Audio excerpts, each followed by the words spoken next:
Jaya Radha Madhava Kunja Bihari.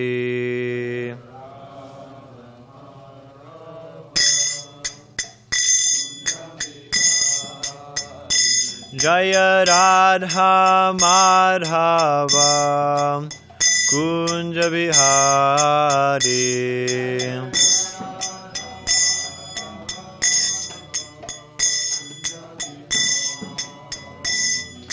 Gopi Janavallabha Girivaradari.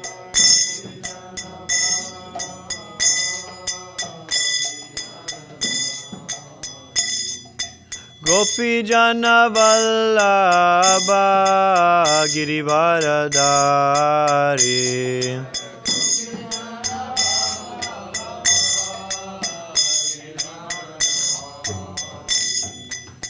Yashodanandana Braja Janaranjana.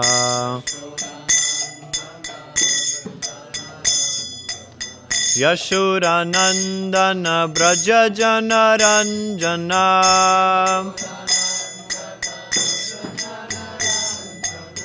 Yashodanandana Braja Janaranjana.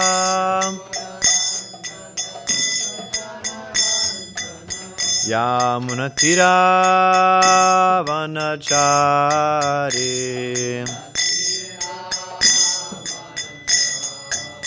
Yamunatira Vanachari.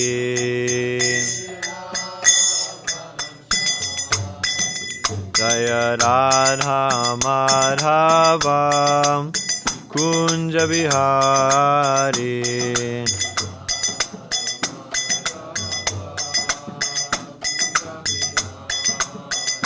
Jaya Radha Madhava Kunja Bihari.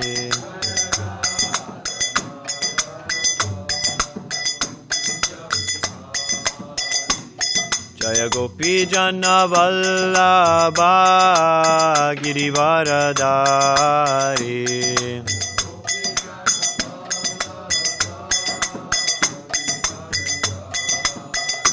Jaya Gopi Janavallabha Girivaradari.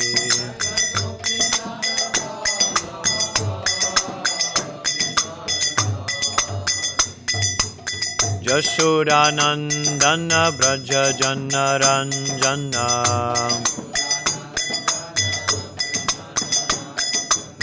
Yashodanandana Braja Janaranjana.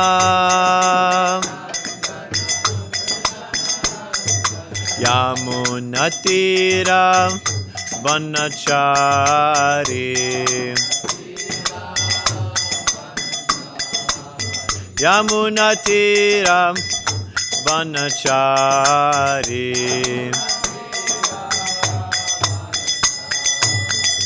Jaya Radha Madhava Kunja Bihari.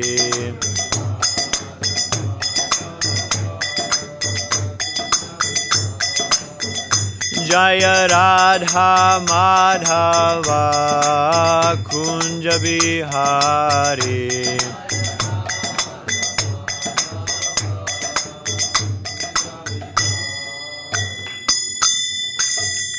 Jayam Vishnupad Paramahamsa Prirajgacharya Ashtottara Shatta Shri Srimad His Divine Grace Srila A.C. Bhaktivedanta Swami Prabhupada Ki Jai. Jayam Vishnupad Paramahamsa Prirajgacharya Ashtottara Shatta Shri Srimad His Divine Grace Srila Bhakti Siddhanta Saraswati Thakur Goswami Prabhupada Ki Jai. Anantakoti Vaishnavrinda Ki Jai. Namacharya Srila Haridas Thakur Ki Jai. Kantra Srimad Bhagavatam Ki Jai. Samaveda Gauda Bhaktavinda Ki Jai. All glories to the assembled devotees. All glories to the assembled devotees. All glories to the assembled devotees.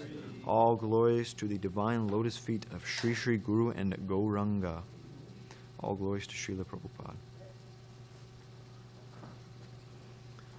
Om Namo Bhagavate Vasudevaya.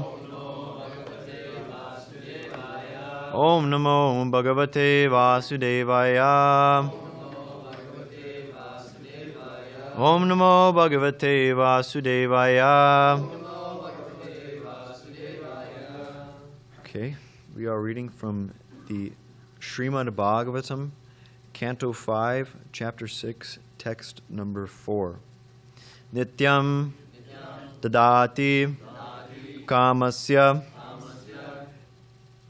chidram tam anuye rayaha yogina kritamaitrasya patyur jayeva pungshali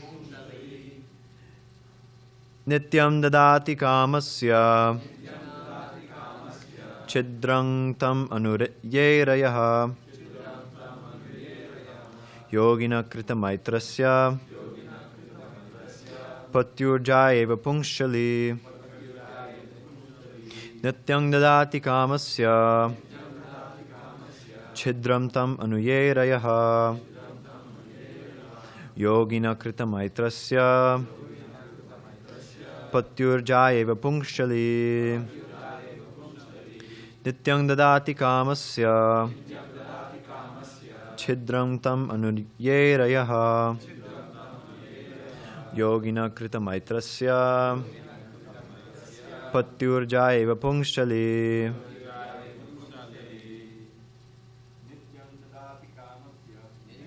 dadati kamasya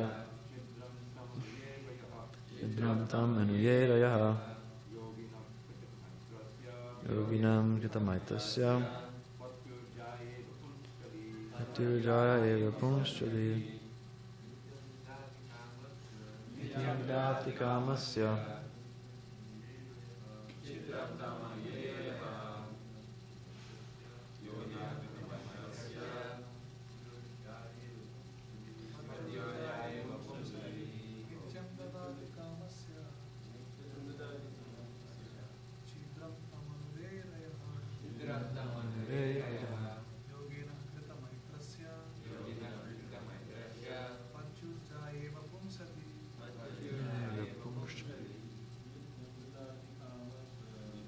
dadati kamasya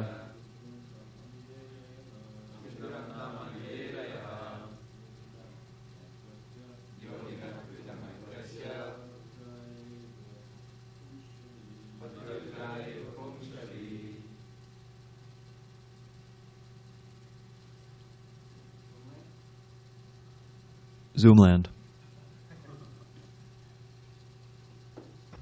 Nityam dadati kamasya chidram tam anuyaya yogina krita maitrasya patyurjayeva pungshali. Anybody else? Okay. Nityam, always. Dadati, gives. Kamasya, of lust. Chidram, facility. Tam, that lust. Anu, following. Ye, those. Arayaha, enemies.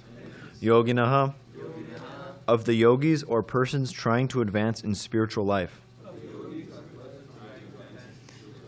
Kritamaitrasya, having put faith in the mind.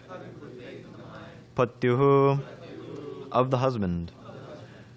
Jayaiva, like the wife.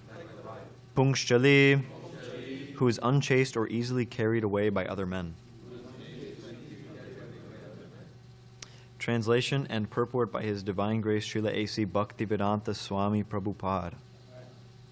An unchaste woman is very easily carried away by paramours, and it sometimes happens that her husband is violently killed by her paramours. If the yogi gives his mind a chance and does not restrain it, his mind will give facility to enemies like lust, anger, and greed, and they will doubtlessly kill the yogi. Purport. In this verse, the word punkshali refers to a woman who is easily carried away by men. Such a woman is never to be trusted. Unfortunately, in the present age, women are never controlled. According to the directions of the Shastras, women are never to be given freedom. When a child, a woman must be strictly controlled by her father. When she is young, she must be strictly controlled by her husband. And when she is old, she must be controlled by her elderly sons. If she is given independence and allowed to mingle unrestrictedly with men, she will be spoiled. A spoiled woman being manipulated by paramours might even kill her husband. The example is given here because a yogi desiring to get free from material conditions must always keep the mind under control. Srila Bhakti Siddhanta Saraswati Thakur used to say that in the morning, our first business should be to beat the mind with shoes 100 times, and, before going to bed, to beat the mind 100 times with a broomstick. Excuse me. In this way, one's mind can be kept under control. An uncontrolled mind and an unchaste wife are the same. An unchaste wife can kill her husband at any time, and an uncontrolled mind, followed by lust, anger, greed, madness, envy, and illusion, can certainly kill the yogi. When the yogi is controlled by the mind, he falls down into the material condition. One should be very careful of the mind, just as a husband should be careful of an unchaste wife.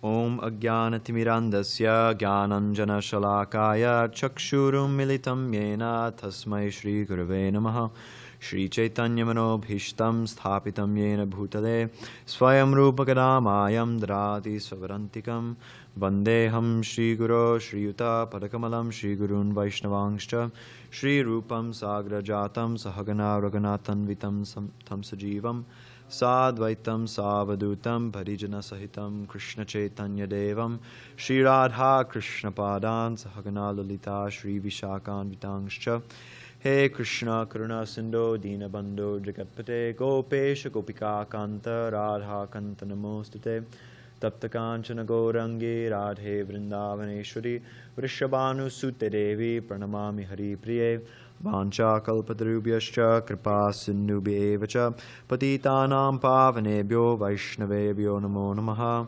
Jai Shri Krishna Chaitanya Prabhu Nityananda Shri Advaita Gadadhara Shrivas Adi Gaura Bhakta Vrinda Hare Krishna Krishna Krishna Hare Hare Hare Rama Rama Rama Hare Hare. Thank you for allowing me to speak. I'm sorry in advance. So the Srimad Bhagavatam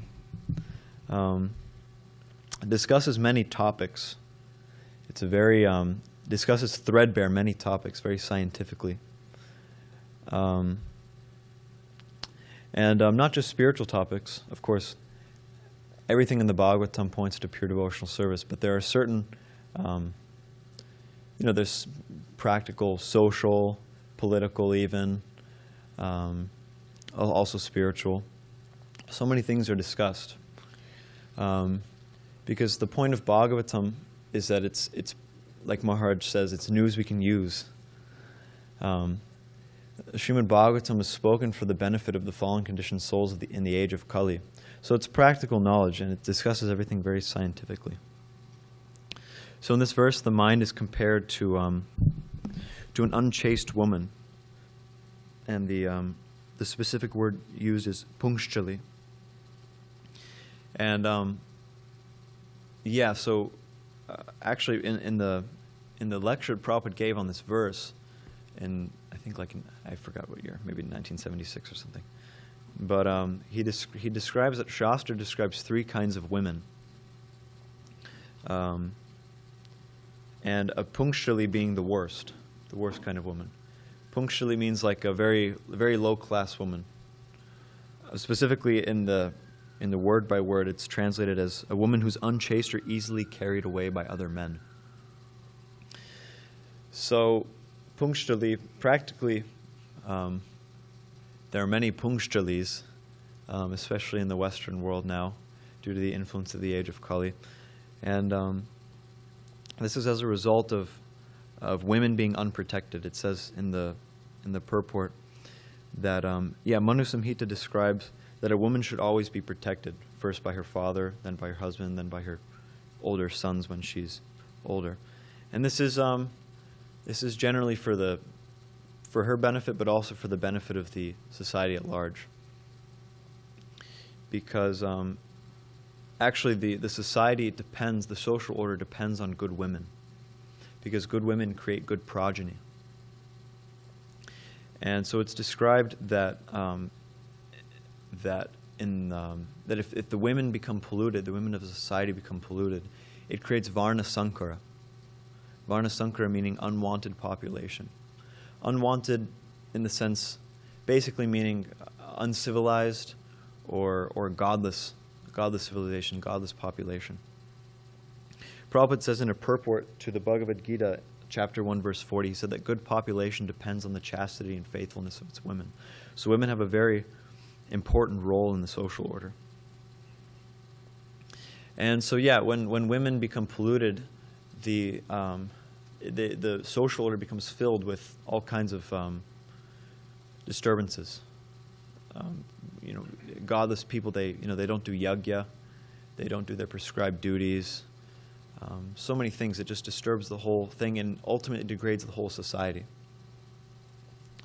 So, yeah. And this can practically be seen in the example actually of Ajamil. Ajamil became okay. Science to it. Yeah. Actually, this comes up. Okay. So yeah. So yeah, in Bhagavatam there are there's a few examples. The example of Ajamil, who was a great Vaishnava Brahmin. If I'm remembering correctly, he had a family. Oh, okay, I see. Yeah, that's what so, yeah, he had a wife and and he had a child at least. No, he didn't. Okay, but so. Yeah, but one day he was serving his spiritual master, and so one day he was in the forest collecting wood for his spiritual master, and he happened upon a low class couple uniting in the forest. Some low class man, low class woman, in the forest having relations, and it severely disturbed his mind. Actually, in the sense that he became very lusty. So it severely disturbed his mind to the point that he just couldn't get this woman out of his head. And so what happened is that he searched out this woman. He gave up his wife, and he was searching out this woman. And he found her, this prostitute, and he married her. He married this prostitute. And as a result of marrying this prostitute, he was led astray from his Brahminical tendencies. He lost all of his Brahminical qualities due to the influence of this prostitute, due to the influence of lust.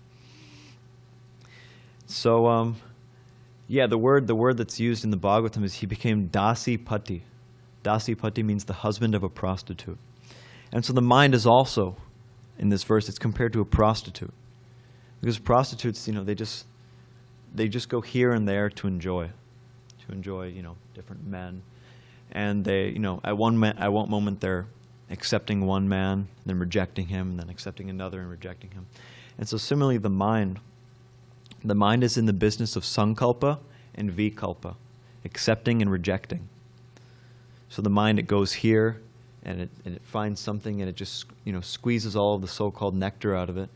And then once it's done, of course, it may also keep trying to, chewing the chewed. But then it rejects, and then at the next moment it's accepting another thing. And so in this way, the mind is always restless. Chanchalam himanat Krishna. This is in the Bhagavad Gita. The mind is always restless. It's never peaceful. And so we should not become dasipati. We should not become a husband of the prostitute of the mind. Because if we marry the mind, we'll just be taken here and there. As it's said in this translation, if the yogi gives his mind a chance and doesn't restrain it, his mind will give facility to enemies like lust, anger, and greed, and they will doubtlessly kill the yogi. Because the mind is a product of material nature. It's a transformation of the mode of goodness. And it generally speaking, it wants to have nothing to do, due to its conditioning, it wants to have nothing to do with devotional service. Bhaktisiddhanta has his Vaishnav K poem where he speaks a lot about the mind, but he says, the first line is, Dushtaman tumi kishar Vaishnav. He's saying, oh, you stupid mind. He said, what kind of Vaishnav are you? So the mind is like this. If it's left to its own devices, it degrades one. It just falls into bad habits because that's what it's been conditioned to do from time immemorial. And this also happens very quickly. Like in this translation, it says, if the yogi gives his mind a chance, just give it a chance, and it'll run toward the sense objects. So in the example of Ajamil only once saw this woman. He just happened upon her and only once saw her in the forest. And it changed the course of his entire life. He completely fell down. And similarly with the example of Vishvamitra. Vishvamitra, he was a great yogi and he was engaging in severe austerities in the forest. But simply by the sound, hearing the sound, the tinkling of the ankle bells of Menaka, his mind became disturbed. And he also fell down. So it's even just a tiny little, if you give the mind just a little wiggle room, it'll work with whatever it's got. So it's also described earlier in the chapter how a hunter, he never trusts, or he never becomes intimate with an animal that he captures. Because, if a hunter captures a tiger, however tame the tiger may seem at some point, he never lets his guard down. Because when he lets his guard down, the tiger will just attack him. And so we can't give the mind an inch.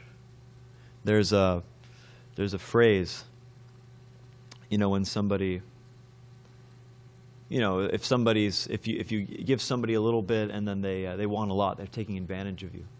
You give the mind an inch, and the mind takes a mile. So the mind is always in the business of taking advantage of us. And so in the purport, Srila Bhaktisiddhanta Saraswati, Srila Prabhupada quotes Srila Bhaktisiddhanta Saraswati Thakur as saying that in the morning we should beat the mind 100 times with a shoe, and in the evening we should beat the mind 100 times with a broomstick. And similarly, with the example of a tiger, tame a tiger, what they do is they starve it and they beat it. That's what they do to tame tigers for circuses and whatnot. Not advocating that whatsoever, but that's what they do. So similarly, we have to starve and beat the mind. The mind is not our friend. It actually can be our worst enemy, as described in the Bhagavad Gita. And so, how to beat the mind? We beat the mind by attentive shravanam and kirtanam. By attentive hearing and chanting, we can beat the mind. Because the mind is it's a non-devotee. And so the mind actually, it hates to just sit down and hear Krishna Katha or chant, the holy name or speak about Krishna's glories. It hates it. But that's exactly why we do it. We do it to engage the mind in the service of the Lord. And like for example, in the civil rights movement, they used to have these sit-ins, the civil rights, you could say the protesters, or the people within the civil rights movement. They staged these sit-ins. So they would go to a segregated lunch counter or something like that. And they would go and they'd sit down. They would go and sit down, and they wouldn't get up. And that was their form of protest, like, I can sit here, and you can't do anything about it. And so these people, what they would do, the other people who were, because largely the people within the civil rights movement were black, and largely the people against them were white. So I'll say, generally speaking, the white people who were against them, what they would do is, as when they were sitting there, they would pour, they would get the condiments from the lunch counter, they'd pour ketchup on them, they'd spit on them, they'd pour water on them, they'd pour their drinks on them or whatnot. And so that's exactly what we have to do when we sit down and we chant, or when we sit down and we hear. We have to say, we're taking a stand against Maya. So we have to think that this is my protest against the mind, that I'm just going to sit here and I'm going to chant, and nobody's going to stop me. My mind's not going to stop me. Because the holy name is Shravana Mangala.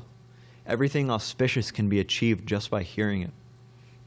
And so with that conviction, we can get the determination to just sit and chant. And it's a very important thing, because we're training the mind to think of Krishna at all times. And specifically, we're studying for the final exam. The final exam is death. So we're trying to train the mind to think of Krishna at every moment so that we can remember Krishna at the time of death. But the thing is that we can die at any moment. And of course, I'm speaking to myself too. We can die at any moment. And, I could die. I could be sitting here right now, and one of these tiles or something could fall on my head and kill me right now. And so we should think when we're chanting, am I satisfied with this? Am I satisfied with this being if this was the last time I ever chant japa, in this body, would I be satisfied? Would I be satisfied with this being my final exam? And of course, I have to think like this too. I'm speaking to myself. But so we can think like this. So that's one aspect of controlling the mind. This is beating the mind. But ultimately, getting off the mental platform means fixing the mind on the instructions of the spiritual master. Like in the song, Guru Vandana, that we sing every morning, there's this line, Guru Mukha Padma Vakya Chittate Kodiya Aikya Arana Kori Homane Asha.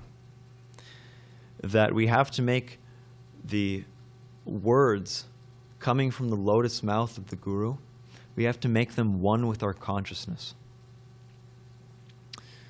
And because, we may have so many ideas, convictions, questions, conceptions, misconceptions, but the idea is that we hold those up to the light of the words of the spiritual master. And we can compare, is what I'm thinking in line with my spiritual master, or in line with Srila Prabhupada, or in line with the previous acharyas? Because ultimately the spiritual master knows what's best for the disciple. He's a manifestation of the Chaitya Guru, the Guru within the heart. And so if we just follow his instructions, we don't have to get the mind involved. We just hear and we do. Like, for example, I met one devotee when I was in Denver, and he was previously a brahmachari. But anyway, he was saying, he was thinking about getting married, but he really didn't want to, and he was wondering what the best course of action was. He said he was getting really mental. He was really in his head. But what he did is he just asked his spiritual master. Of course, this is the correct course of action when one's making a big life change. But he asked his spiritual master. He said, Guru Maharaj, what should I do? I'm having a hard time in the ashram, but I don't really want to get married. So what should I do? But his spiritual master, he told him, he said, just don't get married right now. It's not the time. Just stay in the ashram for another year. I think that's what he told him. And so this devotee just did it. He just followed. No more mental trip, no more going back and forth. You hear the words of the spiritual master and you do it. You don't have to get the mind involved. It's the ultimate way to get off the mental platform. And similarly with Srila Prabhupada's acceptance of the sannyas ashram. Prabhupada was horrified. He said he didn't want to do it. He didn't want to take sannyas. But, he was being urged by his godbrothers, but also his spiritual master came to him in dreams and told him, take sannyas and preach. And so despite his not wanting to, despite the fact that he was horrified with taking sannyas, he did it because his spiritual master ordered him to. And so no more mental trip. If you just listen to the spiritual master, if you hear the words of the spiritual master and you try to imbibe them, if you faithfully serve the instructions of the spiritual master, then the mind is automatically controlled. But it requires faith. You have to have faith, shraddha. Because without shraddha, Shraddha leads to utsaha. Utsaha is enthusiasm, determination. Bhaktivinoda Thakur describes utsaha as the life of Shraddha, because this Shraddha fuels utsaha. Like Prabhupada in the purport of that verse in Nectar of Instruction, to utsaha nishchayad daryat, he describes utsaha as endeavor with intelligence. But this intelligence, it's spiritual intelligence. This intelligence is Jivara Swaruphoy Krishna Nityadas, that I am an eternal servant of Krishna. And I have no other business in my life but to serve Krishna and to serve my spiritual master, because that's the perfection of my life. So this is the conviction of the devotee. And our activities should be based on this understanding, grounded in this understanding.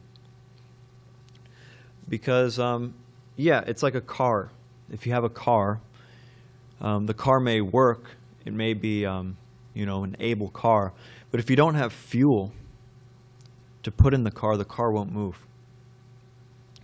So this Shraddha, our faith, it fuels us in devotional service.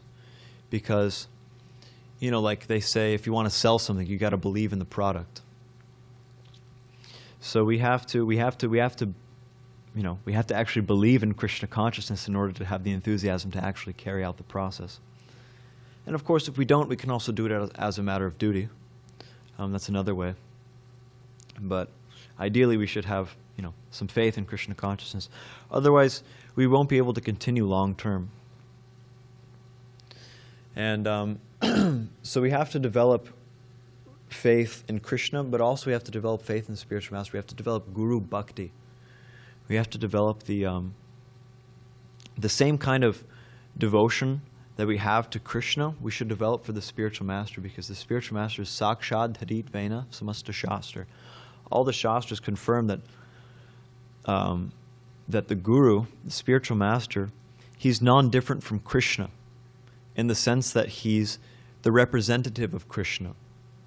He's the transparent via medium by which Krishna's mercy is delivered.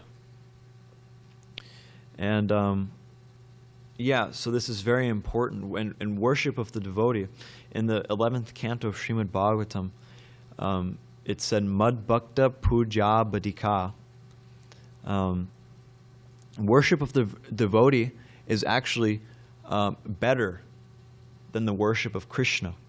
Krishna prefers that his devotees are worshipped than him being worshipped directly. Because it's like a father. A father, he becomes very pleased when his children are happy. So, you may, you can give a cookie to a father. But if you give a cookie to his child, the child becomes very delighted. And as a result, the father becomes very delighted. And there's also a similar principle on book distribution.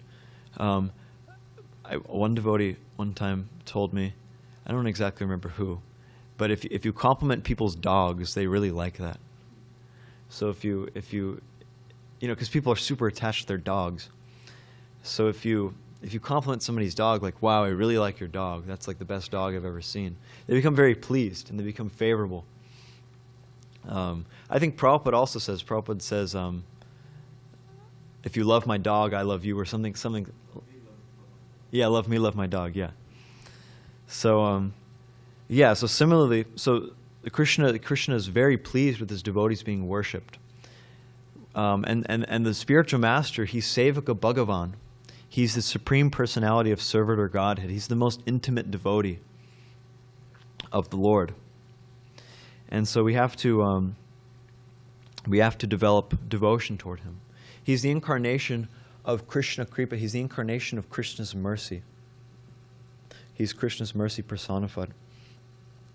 And so we develop this devotion to the spiritual master. Another line from that song, Guru Vandana, Bando mui sadhana mate, that we have to offer worship and service to the spiritual master very attentively. Attentively and very carefully means carefully avoiding offenses. Because this offending the Guru, disobeying the orders of the spiritual master, first of all, it's a nama parad. It's the third offense to the holy name. But this, it's like compared to a mad elephant in the garden of the Bhakti Lata. So there's a creeper in our heart of our devotional service. And so the process of devotional service, it's cultivating this garden within our heart. And so this creeper of devotional service, this Bhakti Lata, it's the seed is given Guru Krishna Prasade Pai Bhakti Lata Bij. The Bhakti Lata Bij, the seed of the Bhakti Lata, is given by the mercy of Guru and Krishna. But when we commit offenses, it's like letting in a mad elephant into the garden, and it uproots the Bhakti Lata, and eventually it just dries out and withers away, and our devotional service is completely destroyed by these offenses. And so we have to be very careful. We have to be very careful in rendering service to the spiritual master. And the highest service to the spiritual master is hearing. And this can be hearing the spiritual master directly, or hearing Bhagavatam, or hearing the holy name. But we have to be very careful with what we hear and how we're hearing specifically. Because the creeper of devotional service, the Bhakti Lata, it's watered by Shravanadi Jal. It's watered by it's the water of hearing. Shravan is hearing, Jal is water. So it's watered by this hearing. But if we hear improperly, then we're watering weeds. We're watering the weeds in the garden of devotional service. They're called upashakas. And these upashakas, they smother the Bhakti Lata. So we have to be very careful with how we hear. Because the business of the disciple of all of us is to hear. And the business of the Guru is to speak. And so we should be hearing in the mood of service to our spiritual master. And then when we hear and we keep hearing over and over and over again, constantly, this principle of nashta prayeshva badreshu nityam bhagavatam sevaya bhagavatyutam ashloke bhaktir bhavati naishtaki, this principle begins to work. And the abhadras, the unwanted things within our heart, they're cleansed away. And so this Bhagavatam, it's meant to create a revolution in the consciousness of the living entity. And so I heard one nice thing from a lecture by Radhe Shyam Prabhu. And he was saying that every time we hear or read, he was talking about reading, but reading, hearing, practically the same. That every time we hear or read, we should hear one thing that blows our mind. Because, Bhagavatam is full of things which blow our mind, because Bhagavatam is our life and soul. And it's the Nigama Kalpa Taroga Litam Phalam, it's the ripened fruit of the Vedic literatures.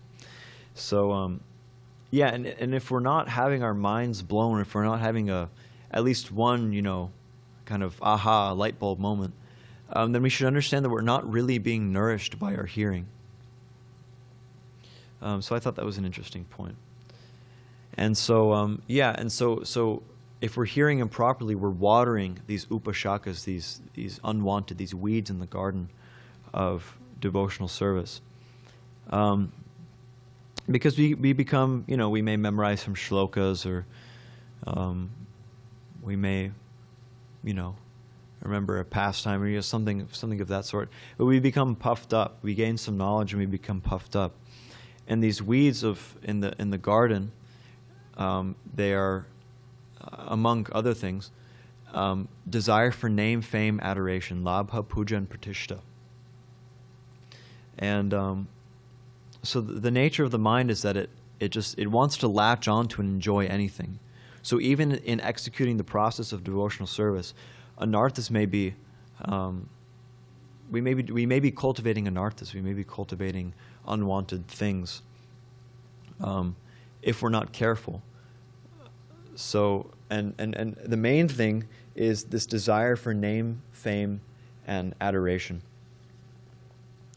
So we have to be humble. In devotional service, in Krishna consciousness, glorification will come. That's what devotees do. Devotees like to glorify each other.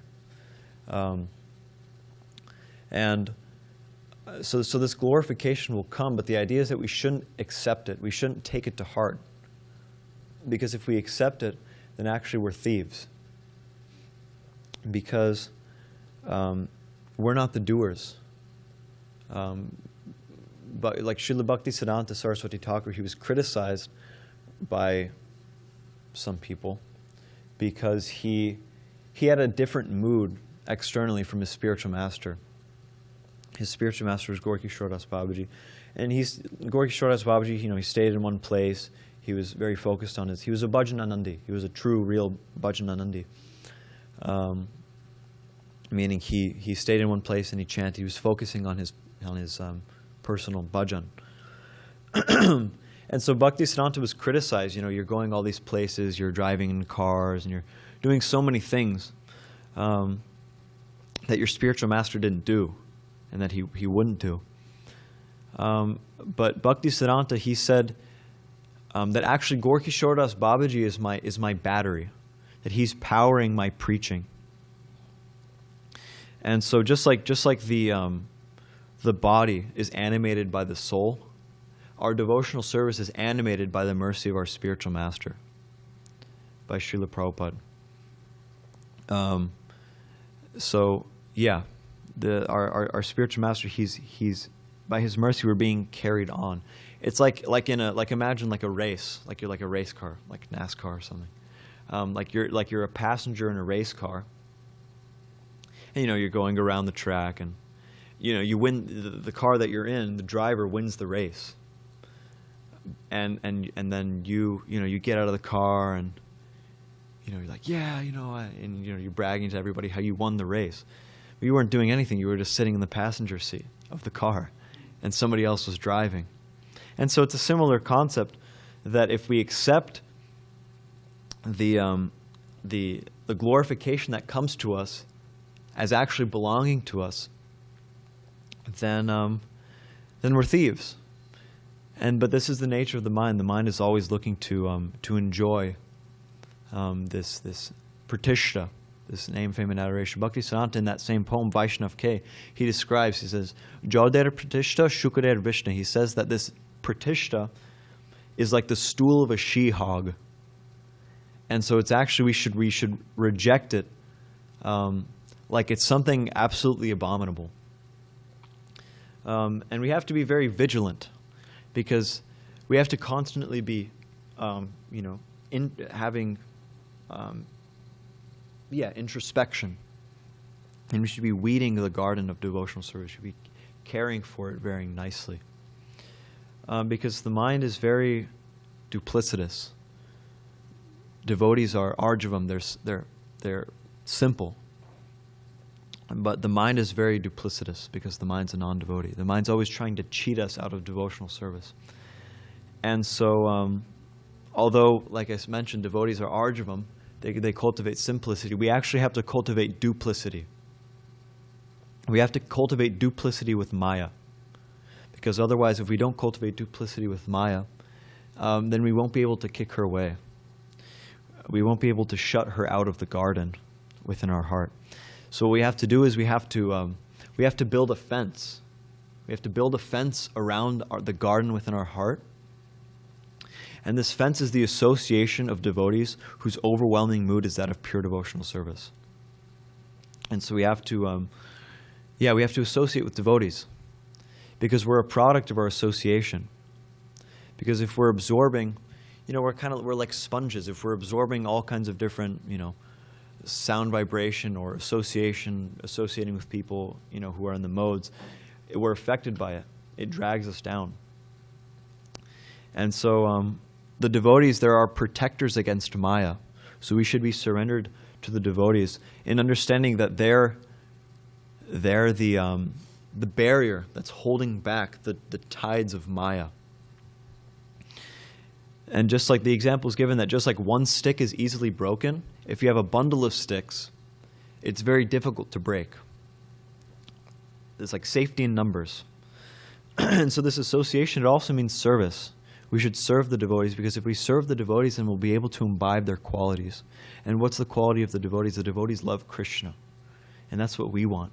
I want to become a devotee one day.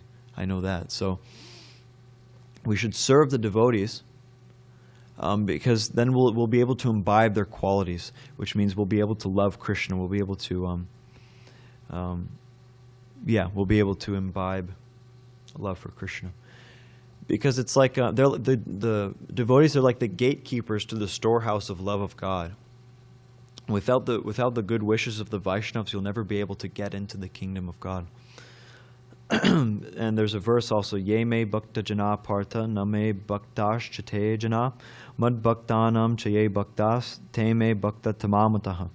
Those who are my direct devotees are not actually my devotees, but those who are the devotees of my servant are factually my devotees. So we can become a devotee of the devotees, and that way we'll get the mercy of Krishna. And that's the proper process. And in the 7th canto, in the pastime of Prahlad Maharaj with Nrsimhadev, Prahlad Maharaj, he prays to Nrsimhadev, although the Lord is directly in front of him and he's a pure devotee of the Lord, he prays to Lord Nrsimhadev to be engaged in the service of his spiritual master Narada Muni. And Prabhupada says in the purport that this is the proper process, that actually we shouldn't approach, it's not ideal to approach the Lord directly. We should approach the Lord through his devotees. We should first serve the devotees, and then once we have the qualification, we can then render direct service to the Lord. And so we should become experts in disobeying our mind. And so we do this, we closely associate with the holy name, closely associate with the instructions of the spiritual master, and develop an attitude of service, an attitude of love for the devotees, the Vaishnavas. So that's all I have. But are there any questions or comments? Hare Krishna. Okay, Vijay Krishna Prabhu, I think we have a couple local questions, so maybe we could come to you after. Yes, I can wait. No problem. Prabhu. Thank you very much for the class. Jai.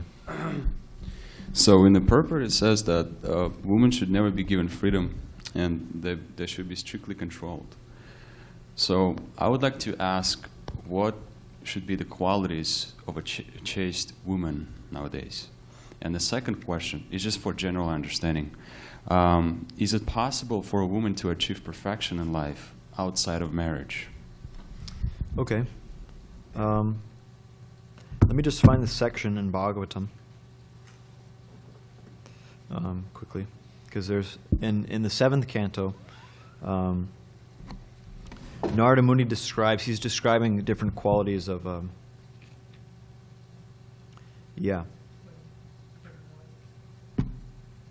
So anyway, Narada Muni says that he explains how a woman should be very chaste and submissive, specifically to the husband. So that's and always very satisfied, with serving the husband, maintaining the household, things like that. So this what it means by women should never be given independence, they should always be controlled. Practically speaking, it means that they should always be under somebody's protection. So it mentioned that when a woman is young, she should be under the care of her husband, under the care of her father. And then when she, grows up, eventually she's married and she's under the care of her husband. And then when, her husband goes off and takes, they become vanaprasthas, then she's under the care of her older sons. So this is the principle, that women should be, And what about the second question? The second, is it possible to achieve perfection outside of marriage? Yes, but it's much more difficult for women. And generally, they should still be under the care or guidance of somebody. Like Prabhupada had brahmacharinis. You know, he allowed women to live, and there's still, you know, women living in ashrams. But still, just given, generally speaking, women's natures as described in Shastra and as described by Srila Prabhupada, it's more difficult. Is that okay? Thank you very much. Dan the man. Go for it, Dan. Thank you, Amogha Lila Prabhu. Wonderful class. So I had a couple questions. First question is, you said about, you know, how we beat the mind 100 times in the day, Yeah. in the morning, and then 100 times in the evening with the broomstick. And then you also said about starving the mind. Now, what does that entail by starving? Starving the mind means, I guess I didn't explicitly touch on it, but starving the mind means removing the mind from connection with these sense objects, connection with things which agitate the mind. Like, for example, brahmacharis, specifically, they're meant to not associate with women intimately, ideally at all. But this is because the principles men and women are like butter and fire. It agitates the mind, and this is also why we don't associate with mundane sound vibration, because it lowers the consciousness, and it makes us forget Krishna. So yeah, I mean, it means to not engage in thinking about, hearing about, or, you know, mundane subject matters or things which agitate the mind. Don't give it what it wants. You have something else? I did, but I forgot. But thank you. Okay. Hare Krishna. Hare Krishna Prabhu, wonderful class. So I was wondering, you said mind is a product of material nature. Why is it considered a product of the mode of goodness, and intelligence being considered a product of mode of passion?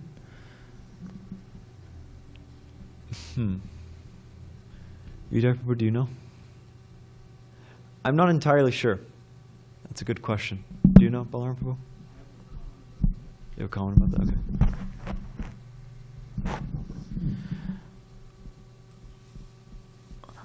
I mean, in many ways, the mind is like Borjan Prabhu in that book, Japa book, he wrote, quoting the Bhagavatam, and that in many ways the mind is simple, in the sense that, like what's the main business of the mind? Like you're talking, like accepting, right, and rejecting. Yeah.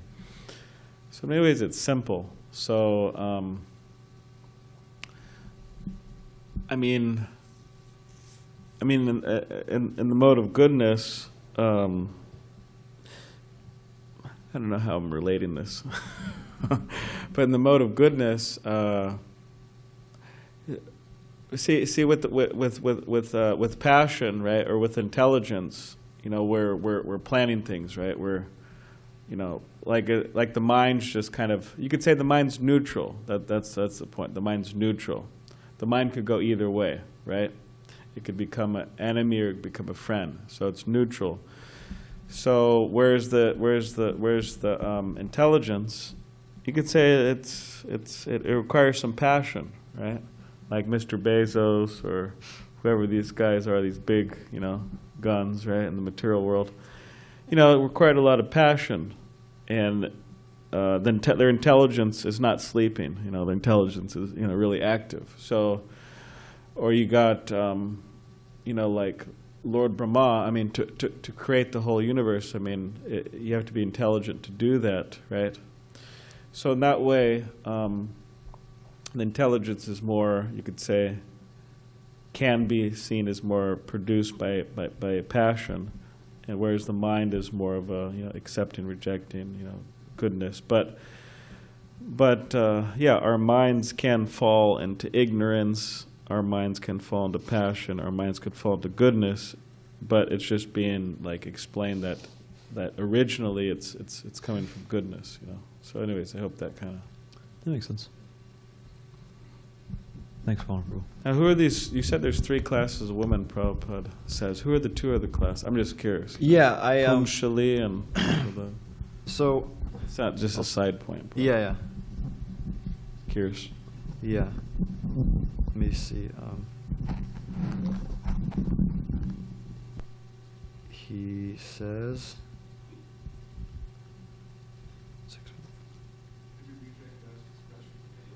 Sure. Vijay Krishna Prabhu, do you want to ask your question now? Yes, may I? Please. Thank you. Prabhu, first of all, can I ask what is your name? My name is Amogha Lila Das. Thank you, Prabhu. It's a pleasure. So, Likewise. Prabhu, thank you very much. You're very kind. Prabhu, related to the mind becoming the worst enemy or the opposite, becoming the best friend. When I have a friend, what I get from this friend among different friendly actions in my favor is that this friend gives me advice in relation to when he sees that I am going in the wrong direction towards danger. So my question is, after the mind becomes my best friend, is it that the mind is capable of acting in the same way?